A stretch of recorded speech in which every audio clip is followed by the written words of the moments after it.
Seorang mekanik di sebuah bengkel yang berada Kebun Handil, Kecamatan Jelutung, Kota Jambi, tewas dilindas truk, Sabtu, tanggal 12 Juni tahun 2021.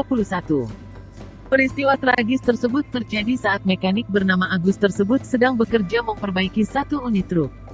Ironisnya, pria berusia 40 tahun tersebut tewas dilindas truk yang sedang ia perbaiki itu. Rekannya di bengkel itu berusaha menyelamatkan dengan membawanya ke rumah sakit, tapi nyawanya tak tertolong lagi. Mekanik mobil bernama Agus sedang menangani satu unit truk di bengkel yang berada di Kebun Handil, Kota Jambi. Agus masuk ke kolong truk untuk memeriksa oli dan berbagai item kendaraan tersebut. Agus ingin menguji kondisi truk tersebut apakah sudah tidak ada masalah lagi. Temannya menghidupkan truk sesuai dengan perintah Agus. Namun truk tiba-tiba mundur dan langsung melindas kepala korban.